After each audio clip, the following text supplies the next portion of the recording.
Ilya Kovalchuk sign with the New York Rangers this summer? And if so, would he help accelerate their rebuild plans? We're going to discuss that coming up next.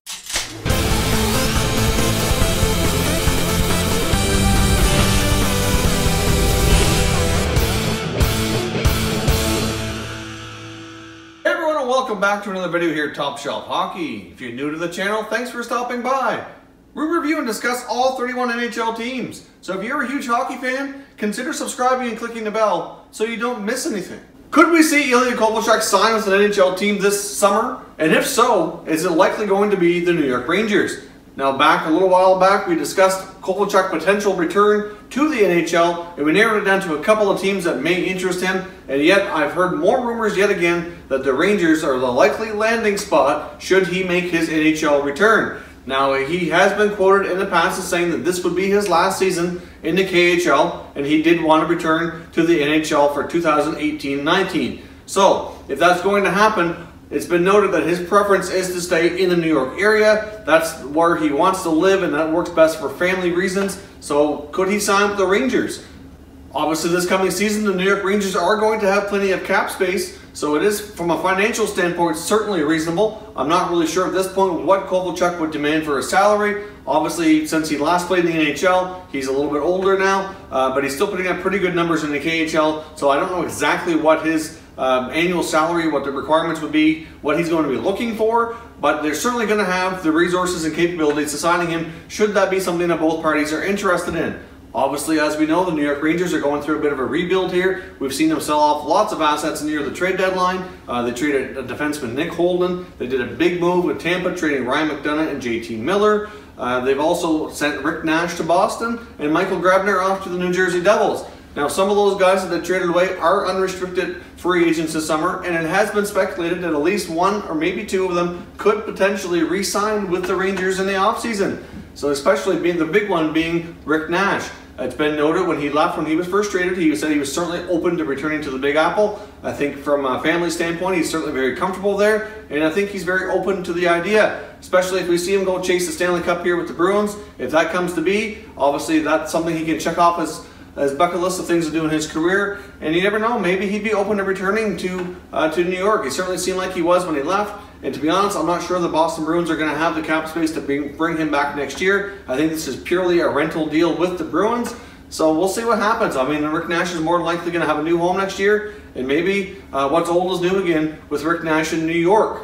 So if we take a look at what the deals that the Rangers have already made, obviously it's been led to believe that they will make some more moves in the offseason. One player that was under a lot of trade speculation that never ended up moving was Matt Zuccarello. Obviously at this point with his contract where it is, and he's not young, but he's not old anymore. He's just entering his 30s now. So Zuccarello could potentially be moved. But then again, maybe they won't. But at the same time, either way, let's take a look at what their lineup might look like by adding Kovalchuk. And even if you think about the possibility of re-signing Rick Nash as well, then you take a look at their top 6 or their top 9, and to be honest, things don't look too bad. Things could be accelerated here in a rebuild. I mean, obviously, they have some young guys coming into the lineup as well, which we should see Lias, Andersson, and Filip Chytil in the lineup full-time next year. And then you throw in Mika Zibanejad, Chris Kreider, Pavel Buchnevich, Vladimir Nemestikov. You throw in Ilya Kovalchuk and Rick Nash, Kevin Hayes. Suddenly that top 9 really doesn't look so bad. I mean, you could potentially put Nemestikov and Kovalchuk together, maybe with either Zibanejad at center ice. You've got Buchnevich and Kreider, Zuccarello. I mean, even and that's assuming Zuccarello is not there. So obviously, if they trade Zuccarello, I'm not sure what they get back in return. They could go for defensive help. They could go for prospects. Either way, right now, I think their forward group actually isn't too bad, especially if they were bringing Kovalchuk and re-sign Rick Nash.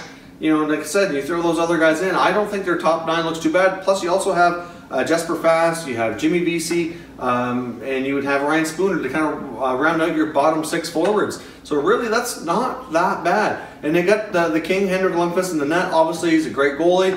He should, you know, he's not having a bad season right now. He's not playing on a great team, but he's putting up pretty good numbers considering the situation that he's playing through. Right now, the big glaring issue with the Rangers is on D. They're basically an AHL team on defense. Obviously, Shattenkirk should return soon. But either way, even with Shattenkirk in the lineup, there's not a ton of experience back there, and obviously they need to consider adding some extra experience or changing things up a little bit there in the back end. Between Shattenkirk and Shea being your top pairing, that's not too bad. Throw in Mark Stahl, who's got lots of experience, but they're going to certainly need some more help back there. I mean, obviously they'll have a chance to see some other guys like Gilmore and D'Angelo and Pionk and see how they play for the remainder of the year. But they very well might want to make some upgrades there. Maybe trading Zuccarello brings them back. Maybe a top 4 defenseman, or even if it's a bottom pair defenseman and a prospect or something along those lines.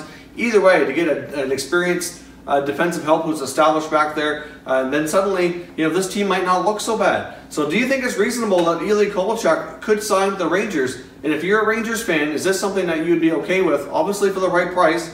And do you think with adding Kovalchuk and maybe re-signing Rick Nash, could this Ranger rebuild actually be accelerated and that suddenly not look so bad next year? I mean, the way things work in the NHL today, we quite often see rebuilds happen quite quickly. I mean, you're going to throw in some youth in the lineup with Andersson and Chytil. At this rate, they're likely going to have a top 10 draft pick in the 2018 draft, and that draft is pretty deep. I don't know if they're going to get a player necessarily that they can jump into the lineup right away. It kind of depends on how the ping pong balls fall in their favor and where they end up in the draft lineup. But there's certainly some guys for sure in the top 10 that are fully expected to jump right into an NHL lineup next year. So I don't know how much luck they'll have that way, but either way, at the very least, they're going to get a pretty solid prospect, if not for next year, for a year or two down the road. So either way, to me, I don't think things look so bad for the Rangers. I mean, there's a lot of areas of strength, and there's a few tweakings that they could do in the offseason to potentially get things rebuilding